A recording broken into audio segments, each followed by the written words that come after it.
Hello everyone, this is Reverend Hope. This is kind of an impromptu video, but I wanted to do an unboxing of the new tarot deck I ordered, the Golden Art Nouveau Tarot.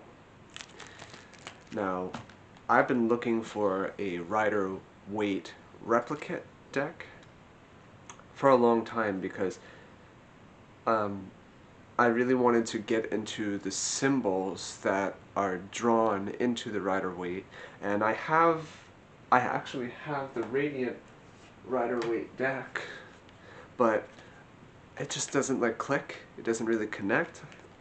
For whatever reason, it's the feel of the cards. They're very sticky. I guess the kind of cartoony aspect of the drawing. So I wanted something that was a little more mature looking. And when I saw the Golden Art Nouveau and I saw that the cards are also gilded, I was like, whoa, these are great. The other deck that I have been using that's as close to similar to the Rider-Waite is the Heaven and Earth Tarot, but the color palette and the tone is very muted, it's very subtle, it's kind of depressing to look at. I like the systems that it incorporates. It incorporates the Kabbalah and kind of some elements of like maybe the Thoth Tarot, but it's not like I have to turn a light on if I'm going to see it clearly because it's a very muted deck. I'll do a separate flip through. I'd like to kind of go through all the tarot decks that I have, maybe just so people can see it. I know there's been plenty of times where I wanted to look up a deck and I couldn't find it anywhere. There's nobody doing flip throughs of it, and I was just like, oh, okay, great. Now, I know there are people doing flip-throughs of the Golden Art Nouveau Tarot, and mine's not necessarily going to be really any different, but I'm going to put this part where I'm talking after the flip-through, so that way the people who just want to see the flip-through can get that, and if they want to hear me ramble afterward, yeah, go ahead. But I figured I'd do just like share the unboxing process, because I've always been a person that's like, no, I want to experience it for myself. I want to have the intimate moment to myself, and I've done that with pretty much every single tarot deck. I had the intention every time that I got a new one, it's like, oh, I'll do an unboxing video, and then I'm like, mine. So this time it will be ours, and I'm excited to get into it. So I'm going to readjust the camera now. Let's tear this bad boy apart. It seems like there's enough plastic on the outside that I don't have to use the scissors.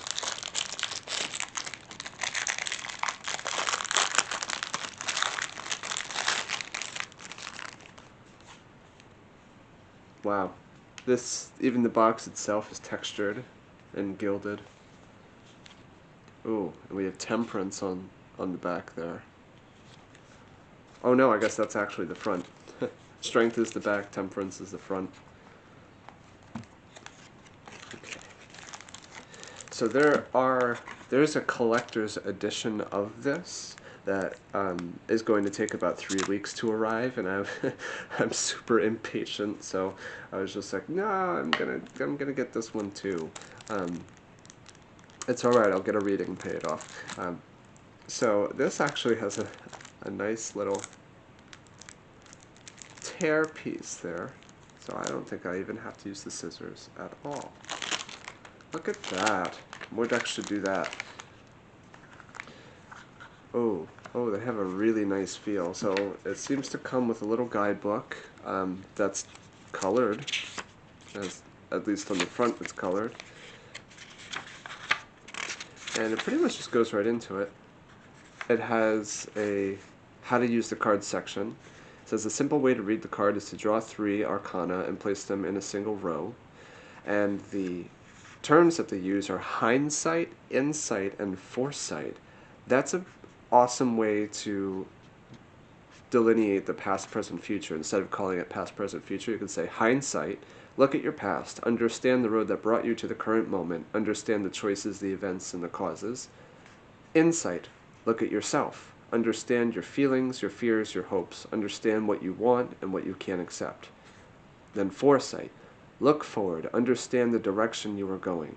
Understand if you need to change or if you should stand as you are. Find a way to build a future that will make you grow and prosper. that's an interesting framework to have with it. And then it just goes right into it. There doesn't seem to be any reversed meanings, and I kind of like that because I've gone back and forth with doing reversed meanings or not. And I honestly think it complicates the readings. It kind of adds a little bit of nuance. You can kind of get a little bit of different ideas of how the energy of the card might be manifesting. But the way that I've been learning is that each meaning is embedded in the card, whether or not it shows up reversed. So it's kind of just the fact of how the cards work. So this is just the top of the deck card with the title on it, which is so cool. And I love when decks have these because I use them as bookmarks, and this will be by far the most beautiful bookmark that I will ever have. And there's the back of the card. It's got two trees and the moon and a kind of mandala shape here. Stars and red banners on the side here. The feel of it is very, very silky and smooth. I typically don't like to bend the cards, but I'd say they're pretty flexible. I don't know if that means they'll wear out, but I'm always gentle with my decks anyway. That's why I don't like bending them. So, wow.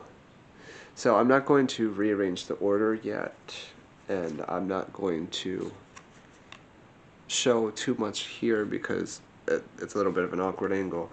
I think at this point I am going to... Oh, there's another card on the back here. Another one that I could use. This is it's an invitation to the Tarosophy Tarot Associations Society or something. Okay, I'll read that just for myself.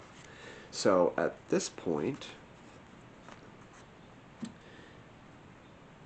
I kind of want to do. I guess I'll do a silent flip through because I think people who want to see the cards will mostly just want to see the cards and not listen to me talk over it.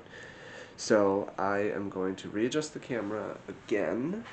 Okay, so I just got done flipping through the cards, and I gotta say, these, I don't know why I didn't get these earlier. Maybe because I've always been avoidant of using the Rider-Waite. It's like, I've been doing this for 5 years, and the first ever deck that I got for myself was the Tarot of Dreams, which is Rider-Waite related, but totally its own art style. And the first reading I ever got from my wife, she didn't even use a tarot deck. She used what's called the Psi cards, which I'm excited to do another video for because they're very, very unique. I wouldn't even call them an oracle deck. They're an archetypal deck. But these guys, first of all, they feel like a dream. They're so smooth. They shuffle really well. I can imagine doing really nice spreads. Yeah. The art is so... I can't get over the gold foil on every single card. It's really, really amazing. And there are small details on these cards that the regular Rider-Waite don't have. Like, I don't know if the Queen of Swords and the Rider-Waite has the little birds at the very top there. It's hard to focus. Won't focus. I also noticed that with the Queen of Wands, she has a cat. Yeah.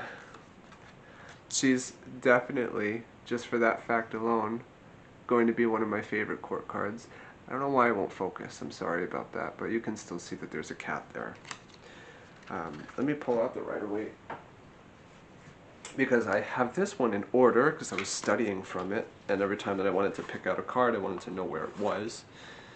So, and if you're wondering why I don't like using this one as much, these cards really stick together a little bit too much, and you can definitely see the difference. So let me find the wands. Oh, okay, so she does have a cat. The regular Queen of Wands and the Rider-Waite. But look at the difference between these two. I love the Art Nouveau style. It has, like I said, a much classier, much more mature look. The regular Rider-Waite, these pictures are, I said cartoony. I don't know if that's necessarily the right word. I wish it would focus, but I guess it won't. So, sorry. But it's just like almost like caricature. The Jungian tarot is made that way too. I like that this has much more of like a realistic approach. There's more fine details in it. And of course, it's golden.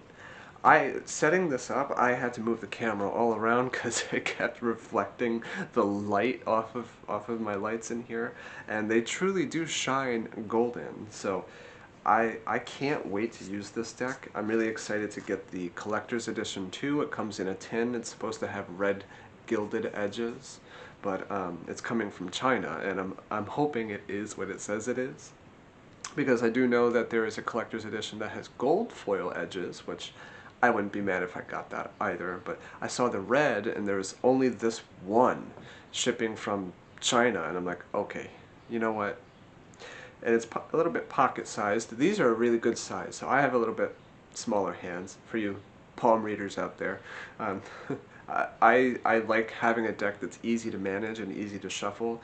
This deck is only about maybe an inch thick, if I'm putting it up to my knuckle there. And the cards glide, and they feel really nice for my hands. I can hold the deck just like this. I can shuffle them easily. I don't think I can do like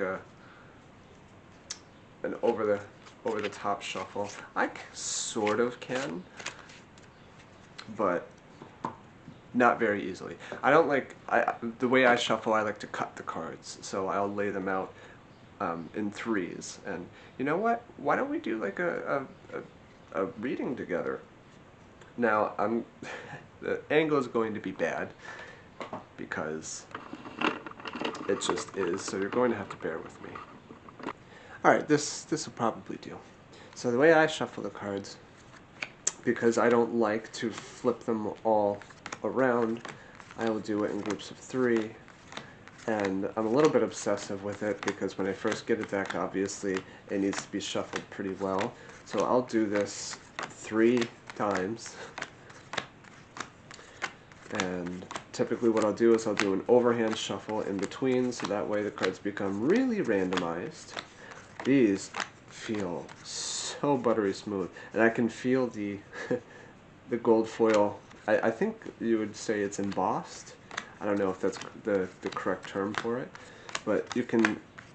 It's different for every card because some card has it all over the place, all over the middle, and some of them just have it like in a certain part. But regardless, they're so buttery smooth, and they even look like butter. They have all these nice oranges, yellows, and reds. So I'll do that. And typically what I used to do, I used to divide them into 6, and I would flip half of them as I went through. But I'm leaning more away from reversed readings because I think that they focus sometimes a little bit too much on the negative. I would get readings where I would pull all reversed cards, and it's just like, does that mean all the energy is blocked, or what? I mean, it depends on the reading. It depends on the person you're reading for. Yeah, see, these are just a little bit too big for me to do that comfortably. But they do feel really nice. So I'll just give this one more go because I've done at least 2 overhand shuffles. This just feels really nice. It's like I'm dealing out the cards, and I really, really love it. And it gives you a moment. Typically what I'll do while I'm doing this is I'll say a prayer. I'll set my intentions. This gives me the time to breathe and focus and concentrate on connecting with the deck. Unfortunately, I'm too busy talking, so I'm not really doing that, but I'm simultaneously making sure that I'm aware that I'm touching each and every single individual card, basically activating the entire deck before we get into it. And I think it's a much more intimate approach. Obviously, it takes a little bit more time depending on how fast I'm moving.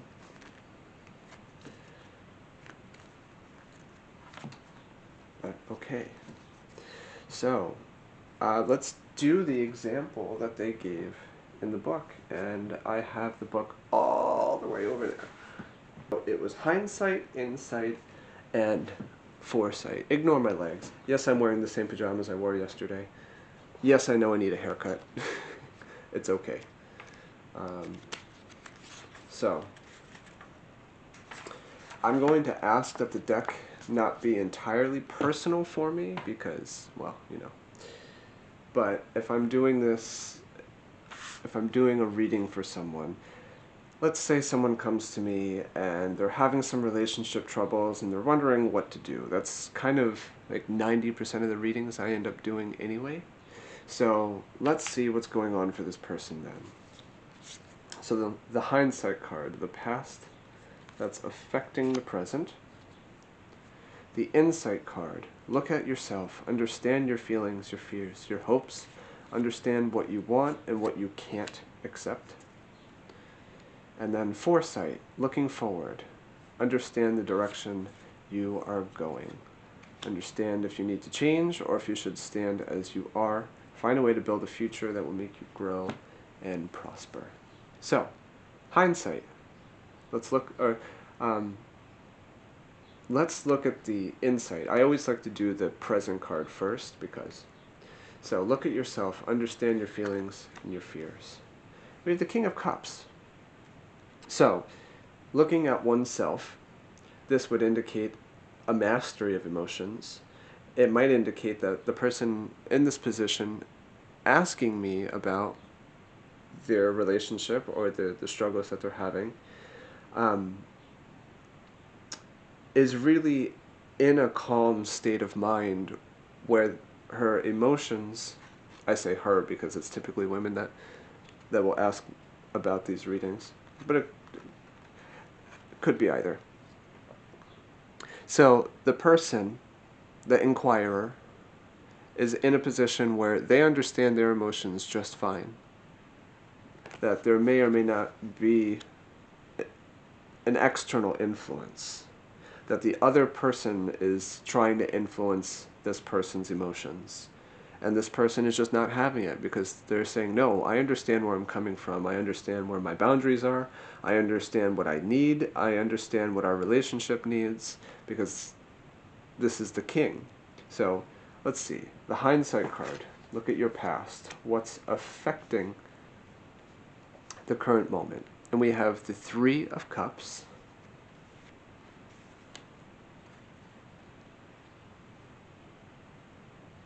Sheeny, shiny. The Three of Cups. So, the past that's influencing the present. Things used to be so good. Things were happy, things were joyous. They used to go out on dates, they used to have a very strong connection. And not even going out on dates. You can still have a really good relationship even if you're not actively going out on dates or having joyous celebrations. But in this case, this is saying that things used to be much more enjoyable. Things used to be much more fun. There was a certain sense of safety and security that they could just let go of themselves a little bit because they felt safe and secure. So when we're looking at the choices and the events that brought the inquirer to the current moment, we have something, maybe there was too much emphasis on letting the good times roll. Maybe there was too much emphasis on making things joyous that they didn't really address the unjoyous parts of the relationship. It's very possible that there was a blind eye turned to maybe some more difficult feelings. Now, the King of Cups here, I would say that the king has faced both positive and negative feelings. And perhaps it could be the partner or the other person that is only focusing on what feels good or what's enjoyable or the good times that they used to have. That'll happen a lot. people have been in a relationship for a certain amount of time, they would come to me and they would say that their partner is not treating them the same anymore because some time has passed and things are changed and things aren't like they used to be, and then they start mistreating the person, and it really becomes a situation where the other person is trying to find greener grass and creating some discord because of it. So focusing too much only on the good times can result in needing to question your current emotional state. Um, it means that there's something underneath to address. So, foresight, looking forward. Do we stay or do we go? Temperance. You know, that's so funny. That's so funny that this card shows up, because I was listening to a podcast yesterday that was really emphasizing and talking about temperance. And temperance shows up basically whenever you need to be brought somewhere. Temperance is the card in between death and the devil.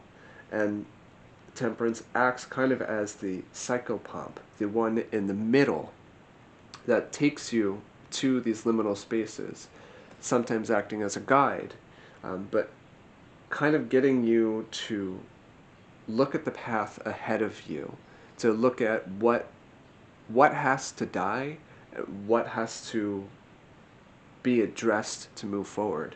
So considering that this is the card that's the future or the foresight, we have to consider the fact that it is in the middle of death and the devil. That if this relationship is going to survive or if it's going to move forward, that there are certain things that have to be let go entirely, and that's the death. And once that element of surrender is introduced into the relationship, then both parties can meet their devils and they can address the darkness that might be bringing up these conflicts in their relationship. So I would say, if this was my client who came to me and this is the reading I pulled for them, I'd say you're at a very, very crucial moment in your relationship where you two either have to be on the same page about things, so you have to, every part of the relationship has to be represented, the good and the bad, and it has to be able to be talked about for both people to have a certain level of emotional maturity and mastery to understand where they're both at in the relationship and where that relationship can go. And that should either party fail to meet the other in the middle for there to be balance, then when they go to meet the devil together, things will just fall apart. So like I said, if this were my client that came to me, I would say you're at a very, very crucial point. You have to make sure that they're on the same page as you, that they're trying to understand you from where you are, and that you're doing the same, and that there's a certain level of putting your egos aside. That's the King of Cups here. Put the ego aside to really, truly try and understand each other. And then, of course, I'd be asking them questions like, what's actually going on? How are the kinds of dynamics that you have? What are the arguments that you have? This and that. So we can try to get a better understanding of where the emotional maturity level is at, and if it's possible for both of them to meet in the middle somewhere. So this is a really great reading. I'm kind of going to look into this for myself, too. I think whenever I try to do a tarot reading, for a video or for other people, there's always an element of it that's kind of like wink wink, nudge nudging me. So I'm going to take this one in heart too, and see how it might be applying to my life. So okay, I love this deck. I absolutely I'm nuts about it. I love the way that it looks. I love that I'm going to be able to kind of study the Rider-Waite tarot symbolism and get a really deep understanding, so that way all of the other derivative decks that I have, I can kind of come at with a baseline level of understanding. And I think that's probably important, because the Rider-Waite was the first one, at least since the 20th century, that pretty much all other tarot cards are based on. And it has its own roots in its own mythic practices, and so understanding the symbols that come with this particular deck will really allow you to open yourself up to all the other derivative decks. Like, for example, not the Heaven and Earth, because this is not necessarily a derivative. It's very much like the Rider-Waite in its own right. But the other deck that I love to use, which I can't seem to find right now, is the Tarot of the Owls, which is very much Rider-Waite, but the artwork is different enough to where certain symbols are not present, other symbols are emphasized, and it changes the way that you visually interpret the reading. And if you don't have a good kind of symbolic basis, understanding of what this card means, you might lose something in the interpretation. You kind of have to be like, okay, I remember that in the Queen of Wands, she has a cat, and the cat is a very specific symbol. But in the Tarot of the Owls, the Queen of Wands does not have a cat, and you have to kind of reinterpret it based on what you're seeing. So I love this deck. I'm going to be using this deck pretty much all the time for my readings now, and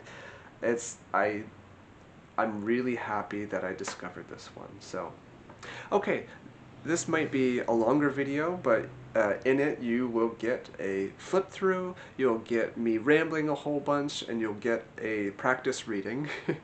And I hope that this is in some way beneficial to you, that it might inspire you to get this deck too, to delve a little bit deeper into the Rider-Waite symbolism, to teach yourself the tarot really, really well. And yeah, so I hope I was able to give that to you. If you want to see more tarot content too, please let me know, because the way that I have my schedule right now, I have it focused around writing and astrology and the Astrologer Reacts series. But it's hard for me. I'm so multifaceted. I love tarot, and I love astrology, and I love writing, and I want to talk about the ailments that society has and the shades of Kyle. And of course my battery died right as I was about to finish. Thank you, Mercury retrograde. Okay. I typically don't like blaming Mercury for things because that's not the way to use astrology, but it's just a funny joke. Anyway, if you enjoyed this content and you want to see more tarot content, please let me know. And please give the channel a like, give it a subscribe, and I really appreciate your support. And again, for any of the Astrologer React series, if you have music that you want me to listen to, let me know in the comments too. Thanks so much.